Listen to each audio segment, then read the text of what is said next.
Hello, this is just a quick video to help you with your children's writing and for you to mark their writing. If you are and if they are copying your writing down, then that's not what you should. Please try and stay away from that. There is a time and place for children to copy things down, and it's usually to practice handwriting. But when it comes to for them inventing their own sentences, they need to try and match the phonics that they've learnt with their writing. Okay, so this is a quick video to help you. There are 5 steps that you can follow. The first is, can the children spot their own mistake?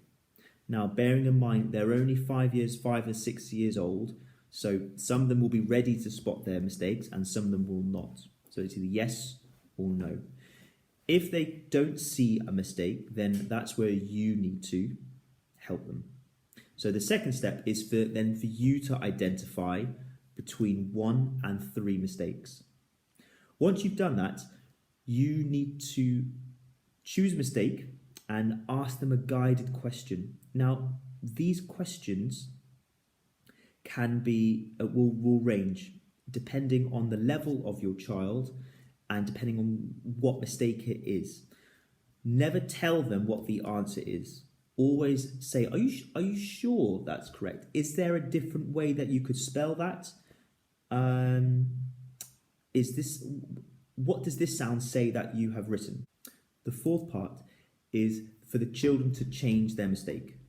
So you've asked the question in step 3, then they change the mistake, and then the 5th part, most important, is once they've changed it, you praise them for that. Well done, that's correct, brilliant.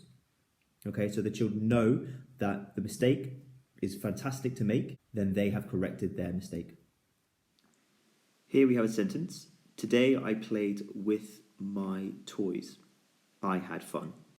The first thing I'm going to do is I'm going to find something that the children got correct. So I is correct, it's a capital letter.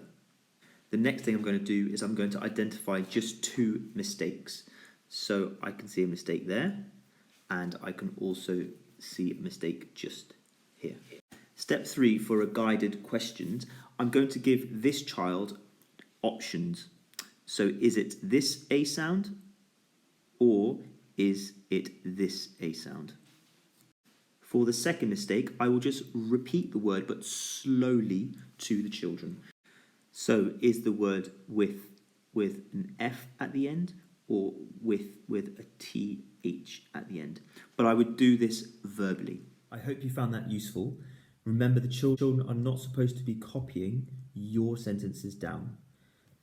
From my opinion, the only time copying is useful is when they're either practicing their handwriting or when you start a sentence. For example, once upon a time.